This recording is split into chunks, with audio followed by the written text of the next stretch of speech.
Olá, caríssimos, meus amigos, alunos da UFOP. Espero que vocês estejam bem. Agora que passou mais um período um pouco turbulento, né? Esse período das eleições. Eu fiz um texto para tratar do espaço agrário, pensando na estrutura, conflitos sociais e reforma agrária no Brasil. E esse tema eu estava pensando em apresentar ele como de costume, uma aula que pudesse ter alguns slides, ou até mesmo uma fala que sem slides. Mas como eu fiz esse texto para debate e para levantar questões, né, para a gente dialogar, pensar junto, eu optei agora por pensar em fazer uma leitura para vocês. É muito comum na área da filosofia a apresentação de trabalho ser a apresentação lida, para segurar mais o rigor dos conceitos. E na geografia, nem tanto. Alguns autores fazem isso. Eu sempre achei muito estranho. Nunca, eu confesso que eu venho de uma formação que eu não gostava. Mas isso antes de passar pela experiência de mestrado, de doutorado. Porque depois eu percebi que a gente tem que ter texto próprio. Por mais que a gente use uma riqueza conceitual, citação, mas a gente tem que ter um texto próprio, um texto preliminar, mesmo que a gente não seja, vamos dizer assim, um, um texto que tenha apenas uma pesquisa de cunho bibliográfico, que o ideal é que a gente possa avançar a pesquisa ela não pare na pesquisa bibliográfica, mas a gente possa fazer um texto, uma espécie de estado da arte, ou uma releitura, alguma coisa nesse sentido. E claro, fazer pesquisa, né? Fazer pesquisa, porque é a partir do texto próprio que a gente divulga alguma ideia nossa e se comunica, especialmente para trabalhar em eventos, tá? Acadêmicos. Então eu me chamo Davi, fiz um texto assim que não é tanto a minha especialidade, mas quero aqui compartilhar com vocês para a gente pensar um pouco essa questão do espaço agrário, a nossa estrutura fundiária, conflitos sociais, nesse processo de formação e a questão da reforma agrária no Brasil. É um texto pequeno e que merece, de certa forma, aí uma atenção de vocês. Espero assim receber. Então, A Conquista do Paraíso é o nome do famoso filme do diretor Ridley Scott, o qual retrata a chegada dos europeus na América em 1492. O título do filme é bastante emblemático. O mesmo evidencia, no mínimo, duas questões. A primeira revela a ideia de que a América era o verdadeiro paraíso, seja para quem conquistou ou para quem foi conquistado. A segunda corrobora com a visão de que aqui já existia um modo de vida com saberes e práticas. Esse processo de conquista não foi nada pacífico.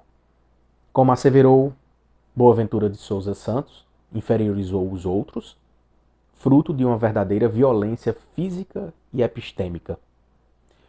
A violência, que se caracteriza como um campo, de certa forma, interdisciplinar e se manifesta sobre a perspectiva multidimensional, aqui vamos destacar a seguinte tríade.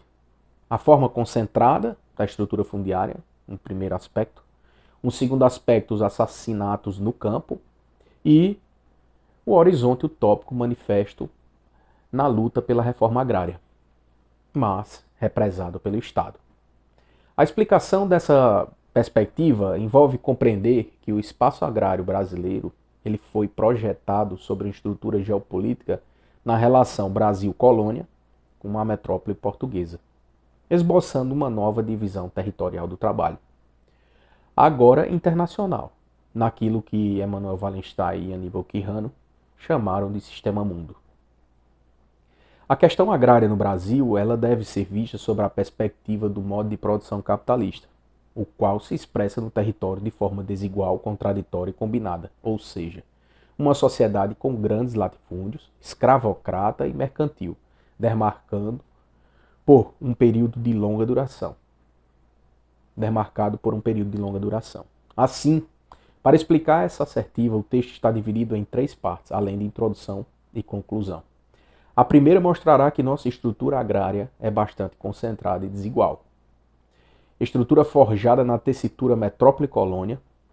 A segunda revelará que os conflitos se formam devido às diversas contradições no processo de formação territorial do nosso país. E que neste campo conflitivo, temos de um lado os dominadores e do outro os grupos subalternos. E por último, trataremos da luta pela reforma agrária, a qual pode ser vista pelo binômio contraditório. De um lado, os movimentos sociais e do outro, o Estado. Espera-se que dessa forma, a gente possa desenvolver uma abordagem que vá desde a formação territorial do nosso país à particularidade do momento atual, com a expansão do agronegócio e com o aumento da violência no momento de ruptura política. Um momento de ruptura política que demarca aí o período de 2015 a 2019. Antes de adentrarmos na defesa do nosso principal argumento, devemos evidenciar nosso pressuposto. A saber, acreditamos que o capitalismo se desenvolve de forma desigual devido à apropriação privada da terra e dos meios de produção. E é contraditório porque, na medida em que avança das relações capitalistas, como a implantação do trabalho assalariado, contraditoriamente produz, através do trabalho familiar, relações camponesas de semi-escravidão. Essa é uma perspectiva que está ancorada no Ariovaldo Umbelino de Oliveira. Como objetivo principal de tal sistema é o lucro, o mesmo só se sustenta quando há crescimento e, para tal, busca sua expansão de forma perpétua e o faz ao sabor de ajustes espaciais, como disse David Harvey, sem a devida preocupação com a dignidade humana. No Brasil, antes da chegada dos colonizadores, segundo Darcy Ribeiro, havia milhões de nativos com diversos dialetos. Segundo Milton Santos, o que caracterizava a vida desses nativos era o domínio do tempo lento e da harmonia com o meio ambiente. As localizações econômicas resultavam da combinação entre as necessidades de cada produto e as condições naturais pré-existentes. Isso Milton falou no Brasil, Território e Sociedade, no início do século XXI, que foi escrito com a professora Maria Laura Silveira. A primeira violência estrutural se caracterizou por um longo processo de dominação que se manifestou através do latifúndio, da monocultura e da escravidão. Nas palavras de Porto Gonçalves, um verdadeiro etnocídio, ecocídio e também epistemicídio, haja vista que não reconhece os saberes dos outros, inclusive saberes plasmados desde tempos imemoriais. Estima-se que pelo menos 10% dos povos indígenas que viviam na região que hoje compreende o Brasil, na época da chegada de Cabral, sobreviveram até os anos de 1600, e aí, com base na enciclopédia do genocídio, menos desses 10%. Né? Fenômeno não raro que acontece até os dias atuais. Recentemente, cabe destacar o massacre de Paralelo 11, que ocorreu em Mato Grosso, no ano de 1963, quando homens mataram aproximadamente 3,5 mil indígenas para extrair borracha. A professora Berta Becker também considera que a produção do espaço nacional se deu através do exclusivo metropolitano, dominação portuguesa.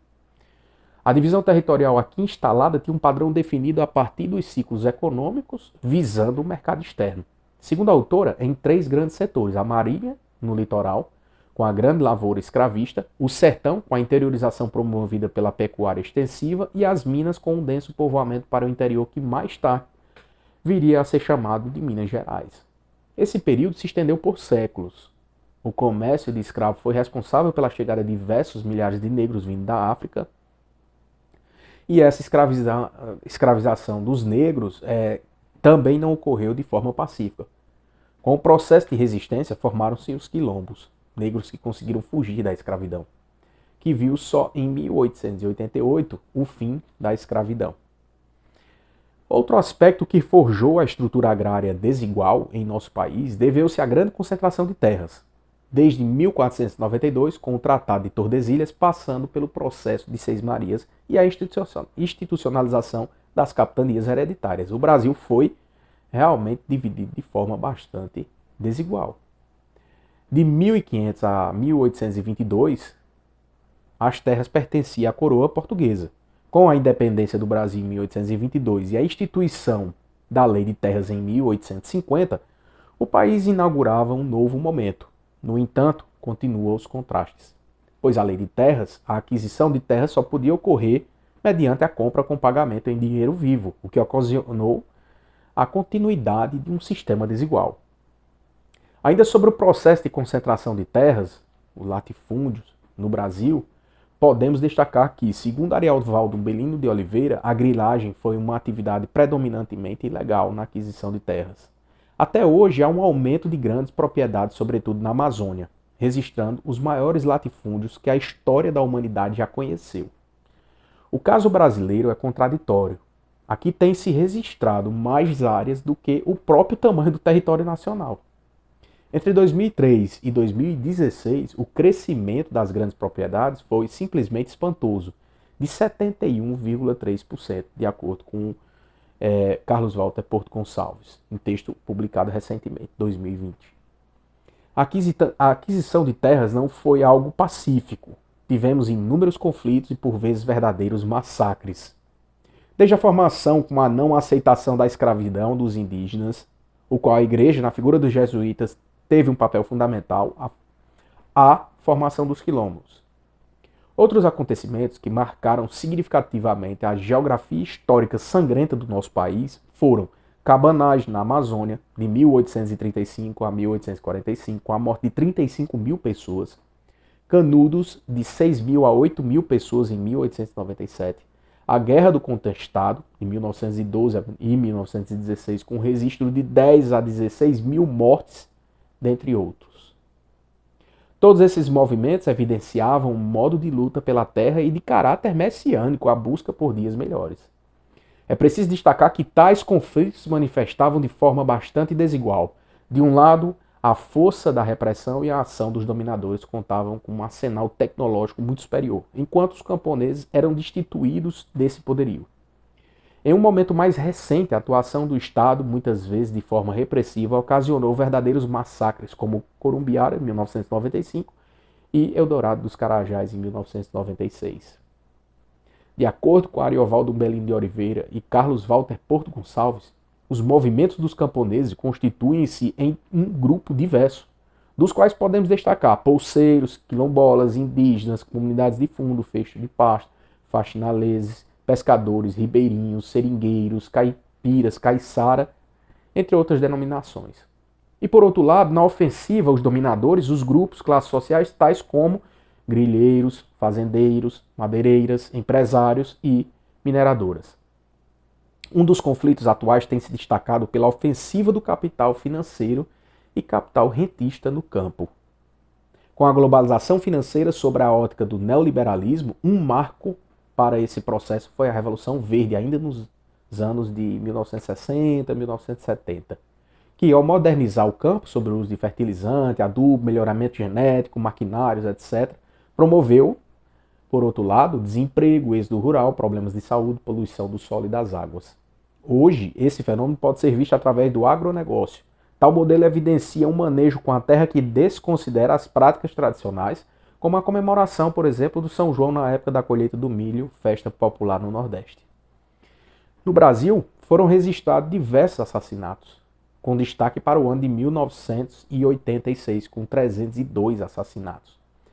Nesta luta pela terra tivemos, sobre o título de ilustração, só a título de ilustração, de 1º de janeiro de 1964 a 31 de dezembro de 1992, foram registrados 1.730 assassinatos no campo, de acordo com Bernardo Mansano. Atualmente, de acordo com o Caderno de Conflitos no Campo da Comissão Pastoral da Terra, em 2021, o ano de 2021 insere-se no contexto da elevada tensão conflitiva que vem caracterizando o campo brasileiro que, como vimos, vem se acentuando desde a ruptura política, 2015 a 2021, e se agravou ainda mais do governo atual, 2019 a 2021. Em uma série histórica elaborada pela CPT, nos últimos 10 anos, 2012 e 2021, foram registrados 410 assassinatos. Um dos maiores problemas apontados por Bernardo Mansano nessa questão é a baixa atuação do poder jurídico. Diversos pistoleiros continuam em liberdade, mostrando um verdadeiro caso de impunidade. Analisando as ações do Estado nesse âmbito, no período de ruptura política de 2015 a 2019, podemos ver alguns entraves, a exemplo da atuação e favorecimento do Poder Judiciário aos fazendeiros. De acordo com Bernardo Mansana, a cultura interpretativa da lei é nucleada pelo positivismo, que acredita na neutralidade da ciência. Isso prejudica uma decisão com base em fatores históricos e vai na esteira contrária ao que estamos defendendo. Desses conflitos, surge com destaque o papel dos movimentos sociais e a luta pela reforma agrária. A reivindicação da reforma agrária, abre aspas, nasceu nos anos 50 como reivindicação dos setores esclarecidos da classe média urbana, de acordo com José de Souza Martins. De um lado, existia uma reforma agrária conservadora liderada pela igreja e, por outro lado, uma reforma agrária mais radical com o surgimento da Liga Camponesa. Um movimento que atingiu o âmbito nacional ainda na década de 50 do século XX. Podemos dizer que foi, de forma mais organizada, o primeiro movimento de luta pela reforma. No entanto, logo veio o golpe civil-militar de 1964, modernização conservadora, o qual durou 2 décadas, até chegarmos à vitória da Constituição Cidadã. A reforma agrária passou por diversos momentos e sentidos. Um primeiro sentido que podemos destacar é a luta pela terra, mas com o avançar do tempo, a reforma agrária pode ser entendida como processo de democratização e acesso à terra e a um modo de vida que também ofereça condições de exercício da cultura local, a educação e a luta pela saúde, o direito ao crédito, ou seja, é uma luta que busca uma transformação social. Segundo José de Souza Martins, abre aspas, reforma agrária é todo ato tendente a desconcentrar a propriedade de terra quando esta representa ou cria um impasse histórico do desenvolvimento social baseado nos interesses pactuados da sociedade. Fecha aspas. Na realidade, se quisermos questionar a fundo o modo de produção capitalista, o que deve ser colocado em questão é o direito da propriedade privada. E, se entendermos, como estamos defendendo, de que esse processo de desenvolvimento é inerentemente desigual, a propriedade privada deverá ser colocada em xeque. Para os liberais, isso não seria tema a ser questionado. No entanto, para nós é algo fundante. A história da reforma agrária está vinculada, além dos processos históricos destacados, à vida do MST, o Movimento dos Trabalhadores Sem Terra, que surge na década de 80, 1984. E ao longo de sua história promoveu diversas ocupações e manifestações que, através do intento da reforma agrária, espera-se com isso ver diminuir o êxito rural, resolver o problema da fome, do desemprego e superar a violência e a concentração de terras no campo, bem como ampliar a produção de alimentos saudáveis. Isso, de fato, aqui no Brasil parece como uma utopia. Digo utopia porque pouco se avançou nos governos sob o ponto de vista da regularização fundiária.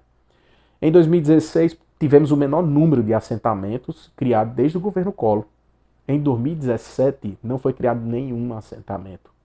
A manutenção da concentração fortalece a aliança latifúndio, agronegócio com arrendamento e venda de terras para a população de commodities. Dados do Data Luta 2020. Esse cenário revela algumas dificuldades atuais para a realização da reforma agrária, no caso, a negligência do atual governo, a ofensiva do capital internacional no campo.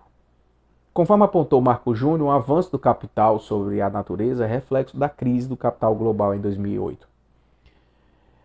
A luta pela reforma agrária ainda tem que lidar com outro inimigo, o imaginário social que foi construído ao longo de anos pela mídia brasileira e pela bancada ruralista, os quais propiciaram uma visão de que o MST é um movimento perigoso para a sociedade que deve ser tratado como formação de quadrilha.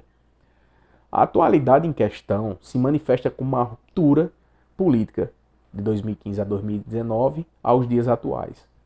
Assistimos hoje a um verdadeiro desmonte das conquistas sociais. Com a chegada do atual presidente ao poder de chefe do Estado, vimos a desarticulação e extinção de órgãos responsáveis para tratar de questões, problemas na estrutura agrária, tais como Fundação Nacional do Índio, a FUNAI, do INCRA, a extinção do Ministério do Trabalho, a nomeação do detrator para o Ministério do Meio Ambiente. Aspectos estes que podem ser evidenciados pelo aumento da violência no campo em 2019. Mesmo reconhecendo que seria um erro imputar a violência no campo restrita a tal agenda política, pois, como advertimos, esse é um processo de longa duração. No entanto, vimos no período atual 2 subperíodos de extrema violência. 2003 a 2007 e 2015 a 2019, que segundo os dados da CPT é o período de maior conflitividade em toda a série histórica que vem desde 85. Enquanto a curva do subperíodo, do primeiro subperíodo 2003 a 2007 é descendente, a curva do subperíodo 2015 a 2019 é ascendente. Isso é um destaque que o texto do Carlos Walter traz. O processo geohistórico de formação territorial do Brasil, como foi visto, deve levar em consideração o domínio da metrópole portuguesa sobre a colônia brasileira, ocorrido que marcou um período de longa duração e forjou uma estrutura agrária concentrada, desigual, mercantil e escravocrata. Ao fazermos uso desse pressuposto, reconhecemos o caráter violento da expropriação com que os portugueses e depois os grilheiros, fazendeiros, empresários, o próprio Estado, especialmente na figura do modelo militar e mais recentemente na perspectiva ultraliberal, extorquiram saberes tradicionais e diversas comunidades, camponeses, indígenas, quilombolas. Mas esse processo não se deu sem o levante, sem a utopia, ou seja, sem a luta pela terra e pelo direito à vida. Luta esta materializada na reforma agrária como cenário utópico. O Estado, além de coibir certas práticas, promoveu verdadeiros massacres, como já destacado. Assim, podemos ver que os conflitos no campo estão diretamente relacionados com o processo de desenvolvimento desigual e combinado do capitalismo que revelou diversas contradições, onde de um lado temos a oligarquia, o golpe de 64, o latifúndio, a Revolução Verde, o dinheiro internacional, a bancada ruralista, e do outro lado a luta pela superação da escravidão, a luta pela reforma agrária, os movimentos sociais, as ocupações. No entanto, como Carlos Walter Porto Gonçalves nos relembra, a história nos ensina que a violência tanto oprime como liberta. Pois acreditamos que o território é, além de campo de conflitos, um ambiente ideal para projetar o futuro e sonhar com dias melhores. Davi Melo Vandenbrugh.